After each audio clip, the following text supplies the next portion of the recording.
Saturday, September 8th, 1962, the Marvin Griffin campaign comes to Gainesville.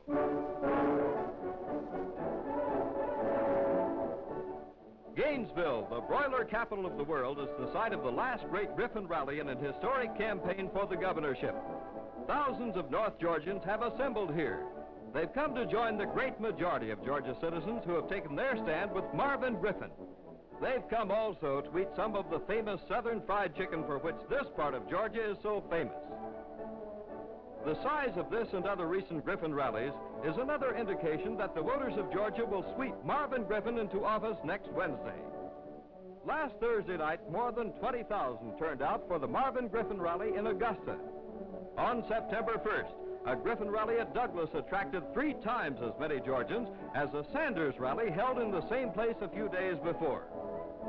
A recent rally in Athens brought together more than 12,000 Marvin Griffin supporters. Yes, the bandwagon is really rolling, and more Georgians are getting aboard every hour. A highlight of today's Gainesville rally is the auctioning of a bale of cotton. Proceeds to go into the Griffin campaign fund. The bale is bought by Sam Simmons, a Griffin supporter from Cartersville. Mr. Simmons paid for the bale, then gave it back to be sold again.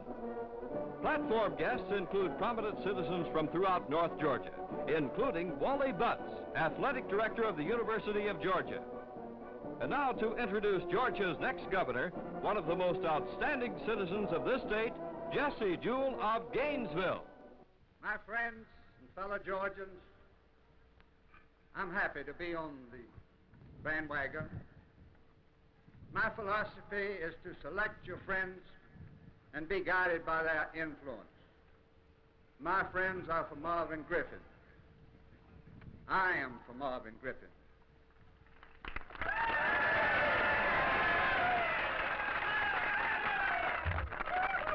I am convinced he is the best man for the job.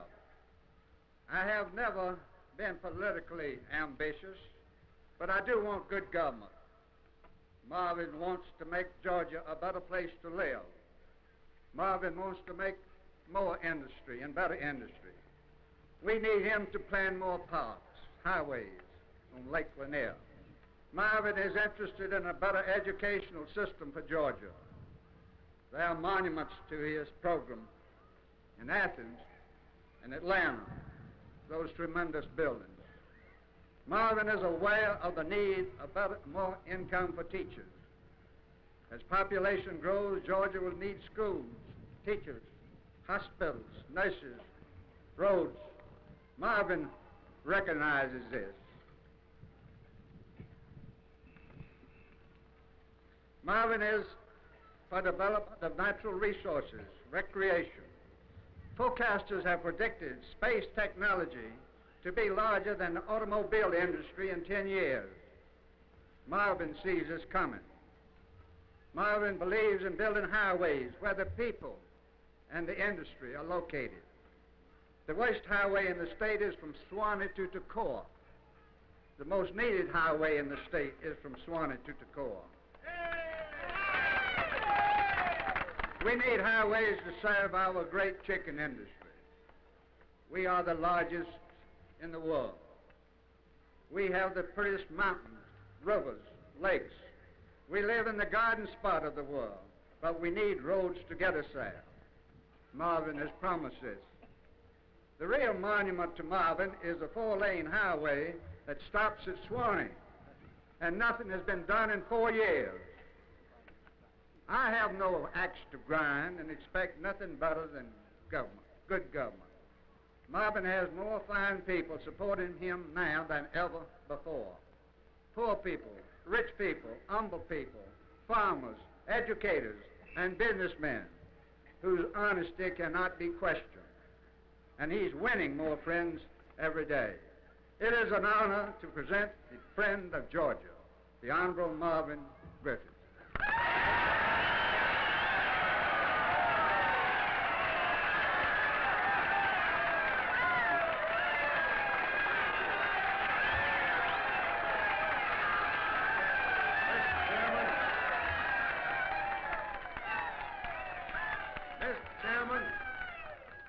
Distinguished city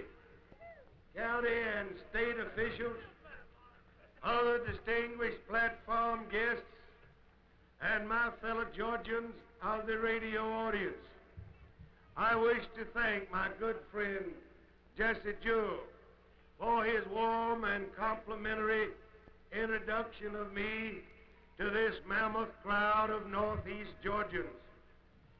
Mr. Jesse Jewell has been known for years, not only in Georgia but in this nation, as Mr. Chicken, because he was a pioneer in the establishment of the giant poultry industry of Georgia, which has meant so much and which means so much to the economy of this great section and our state. About this time, 8 years ago, you were good enough to let me come back on this occasion for my closing rally in this race, and we are going to win again. My friend, I have seen some mudslinging campaigns in my time. I have been in some rough ones myself, but I want to say to you in all sincerity, never have I experienced or seen a filthier or a dirtier political campaign conducted by a man who calls himself a white Georgian. Carl Sanders and those who are financing him from the bank, and those in the newspaper business who have attempted to clothe him with respectability this summer, have done nothing but engage in a personal attack upon my honesty and my integrity. And my fellow Georgians, I want to ask your indulgence and pause just long enough to say with all of this mudslinging, all of this vilification, all of this personal abuse, and this malicious and slanderous attack made upon my character and integrity, I want to present to you the one who has been a good soldier on the front line. Stand up, Liv Griffin.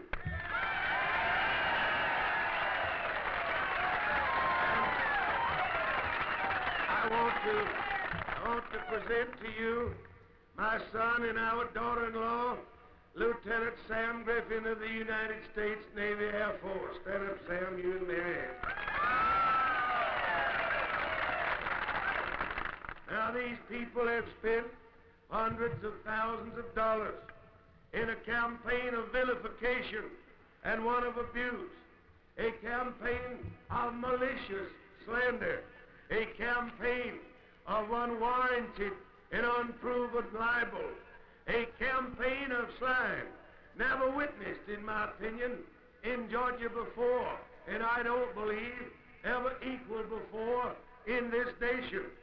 Never, my friends, have so few spent so much to try to defeat one man as they have to try to beat old Marvin Griffin in this place.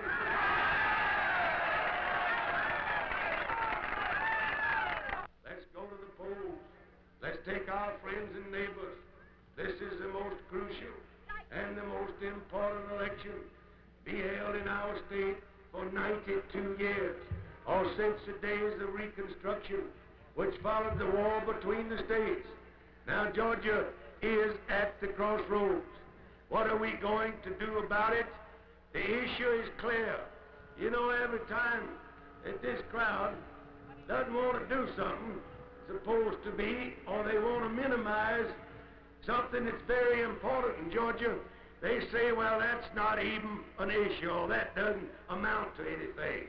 My opponent said last night that, of course, the race issue was not an issue. He said segregation was not an issue. I don't guess it is. Not with him, not with the crowd. He's going to bed with it. I don't guess it is. Not with him. Now, I want to tell you something about my opponent. His whole campaign has been built upon deceit and falsehood. He has masqueraded through Georgia behind a dough face of decency. I've said throughout the length and the breadth of this campaign that Carl Sanders has no record of achievement in state government. And my friends, this is the first time a lawyer has ever run for governor of Georgia and did not receive the endorsement of his local bar association. I understand, too, though I have no proof, but it's pretty general knowledge that the Grievances Committee has viewed him with a jaundiced eye from time. Our father said that the only record that this man can boast about is his record of infamy with Ralph McGill, Mills B. Lane, and that arch enemy of the peace, the good order, and the dignity of Georgia, Martin Luther King and his kind. This man has spent all summer attempting to deceive and to mislead the people of our state. He told you an untruth when he denied the complete financial support of Mills B. Lane. He told you an untruth about the $150,000 open and unsecured note at the Citizens and Sanders National Bank in Atlanta. He told you an untruth when he said he was not supported by the Atlanta Newspapers Incorporated. He told you, my fellow Georgians, an untruth when he denied the support and the endorsement of the NAACP. He told you an untruth when he bragged about playing on the football team of the University of Georgia in the Rose Bowl at Pasadena. He told you, my friend, he told you an untruth about the fee he received by appearing before the Pardons and the Paroles Board time after time in behalf of one DeWitt Weatherby from Harrison County. He has had no experience, he has no vision, and he has no loyalty. He did not tell you the truth when he and the Citizens and Sanders National Bank paid for a full-page ad in last Thursday's paper and republished a perjured statement that the grand jury of Fulton County wore out in 1960. He did not tell you that this statement was reviewed for 7 long days by the Fulton County grand jury. He did not tell you that Massey was indicted for perjury and pled guilty. He did not tell you either that the lady and the gentleman of the Fulton County grand jury gave Marvin Griffin a clean bill of health. Why don't these honest Atlanta newspapers report the convictions of wrongdoers on the part of state employees during Ernie and Carl's administration? Now, they are hunting a sizable sum of money that disappeared in the tag department during the past few days, and about the worst criticism that you can read is that the governor was displeased. Judge Robert Humphrey, a distinguished Georgia jurist at Swainsboro, Georgia, sentenced 2 convicted state employees for embezzlement the other day. Nothing has been said about that. No criticism has been directed at the governor. 2 Negroes at Albany State College on the faculty absconded with over $8,000 of the taxpayers' money more than 2 years ago. They haven't even been tried. Nobody has prosecuted them. Nobody has prosecuted them. But if old Marvin Griffin had been sitting in the governor's chair, they would have said or insinuated that I put the gentleman up to it.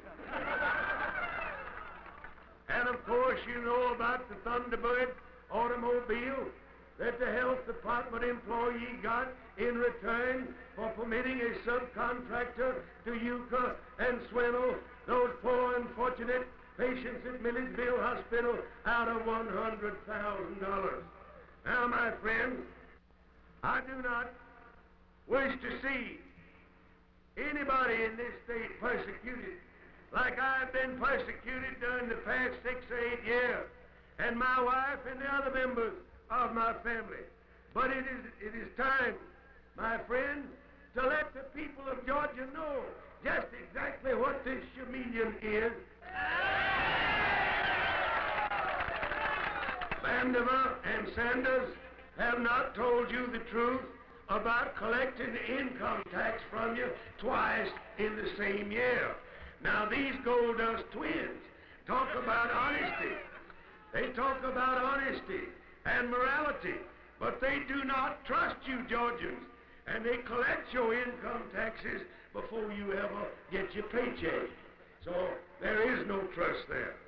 Now, this man told you an untruth, or should I say on this one, that he just does not know what he's talking about when he says he is going to put chickens on the school lunchroom menu.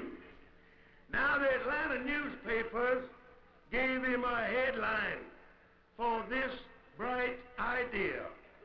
He is 2 years late because of the work of 2 United States Senators from Georgia, the Honorable Herman Talmadge and Richard B. Russell, who secured the inauguration of a plan under which last year 66 solid carloads of chicken were sent to the lunchrooms, and this year 150 solid carloads are on the menus, and 18 carloads have already been delivered to the lunchrooms during the first week of this school year.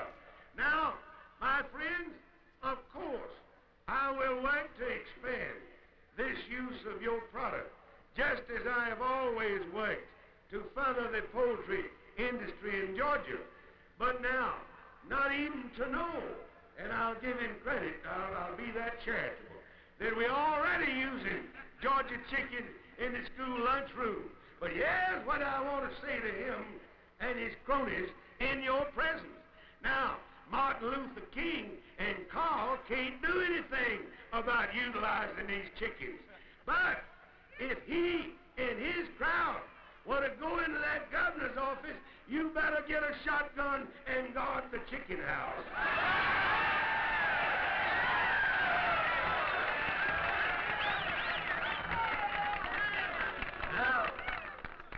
Now the latest trick.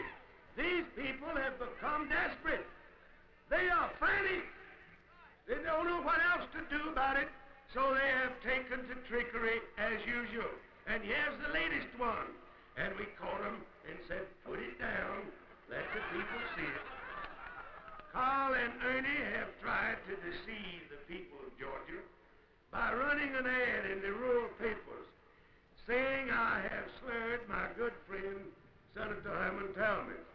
The ad said it was paid for by friends of Herman Talmadge. Now listen to this. This is a release from Senator Talmadge himself, which says I have authorized no one to do this thing and have not authorized anyone to pay for an ad in my behalf. Now, to quote him exactly, here's the language. Excuse me, got to get my specs out. And I quote from the senator, while I appreciate friendships, I do object to any attempt to use my name to get into a political campaign against my will. Of course, I have to stay here in the city and tend to my senatorial duties. But I'm sure any friends of mine would be glad to sign their names to any such ad. Unquote. All of these untruths, all of this maliciousness All of this deceit is for one purpose and one purpose only, my friends, and that is to attempt to split and to divide the white people of Georgia and then try to conquer with the NAACP block vote. I am your candidate in this campaign.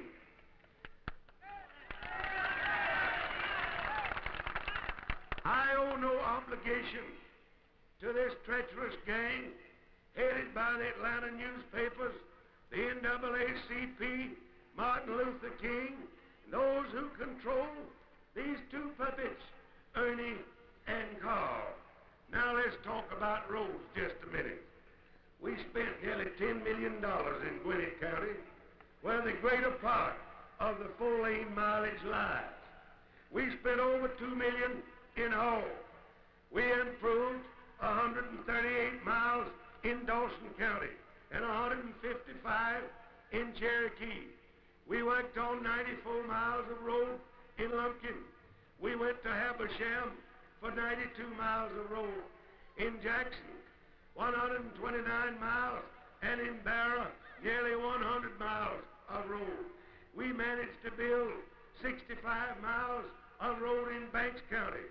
On these projects, we spent more than $22 million, and had this road complex been completed, it would have tied together one of the most progressive and fast-growing sections of Georgia to the profit of their own citizens and the whole state. Now I invite you, my fellow Georgians, to drive down to Suwanee and see where the road stopped and where the progress stopped and where Ernie and Carl took over and stopped both.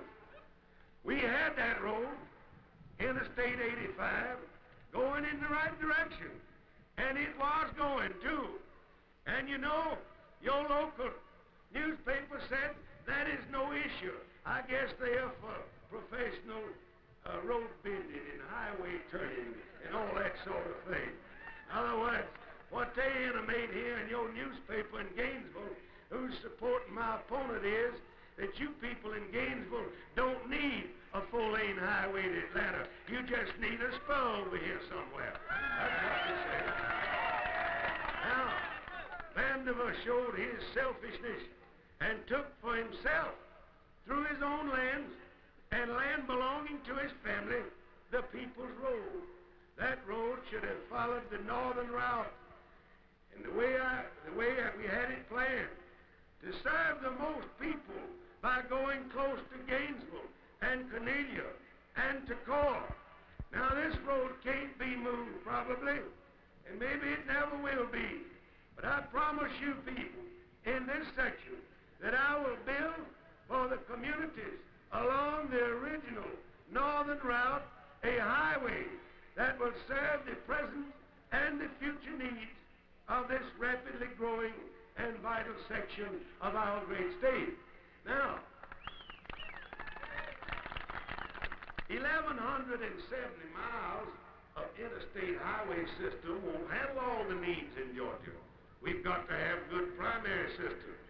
Now, we in Georgia won't find roads in every section of our state. We're going to have them. But the people in this area, as much business as you have, and as fast as you're growing, you don't need a spur in this traffic. You need a decent highway to Atlanta. I don't care what your newspaper says about it. Now, for the last 4 years, there's been nothing but talk in this section about roads, and you're tired of hearing talk. So am I. I will get the road program moving again. I did not build roads for selfish reasons. I did not build roads for political purposes. I built roads to serve the people and to serve my state. But now let's look at this. Here's an ad put out by my opponent. He says he's going to take the highway department out of politics. In the vernacular of we folks in the Wiregrass section of South Georgia, just take a gander at that. You know what it is? It's a big picture of Jim Gillis, chairman of the Highway Board, And Carl Sanders, it's from the Camden County newspaper, and here's what to say. Oh, yes, we're going to take the highway department out of politics. Already made. Now listen to this ad. During the times of Jim Gillis as State Highway Board Chairman, Mr. Jim has proven to be a true friend indeed to Camden many times and promises that a vote for Carl Sanders for governor September the 12th will ensure the continuation of this progressive paving program for Camden County. Now, would you mind telling me, out of all fairness, my fellow Georgians, how in the world a man could reorganize the highway department and take it out of politics when he's already made a deal with the chairman of the present board? He can't do it. Now, this section of Georgia can become an even greater tourist attraction. These magnificent mountains and beautiful lakes can be developed into a tourist asset that will mean as much or more to tourism in our state as do Jekyll Island and Stone Mountain, both of which were part of my program to promote tourism when I was governor. Now let's develop the northern section with whatever additional roads and road improvements, parks, campgrounds that we need to bring this area to its full realization as a tourist attraction. Now I want to say something, my friends, to the newcomers of Georgia and to the young folks who have reached voting age since I was in Gainesville on Saturday 8 years ago at this time. You newcomers are welcome to Georgia. You mean much to the economic, the business, the social, and the spiritual life of your respective communities. We are glad to have you. I want you to know, however, one more reason why I am the target of the Atlanta Journal and the Atlanta Constitution. I cut this gang out of publishing liquor advertising. That's one thing's the matter with them. I knocked them, listen, I knocked them out of $750,000 a year in this evil business. I hit them in the pocketbook, and when I did it, you could have heard them squall all the way to Brasstown Ball. My friends, my time is about expired, but I want to say to you, in this election, and it's all important, those who will help me night and day, hold up your hands.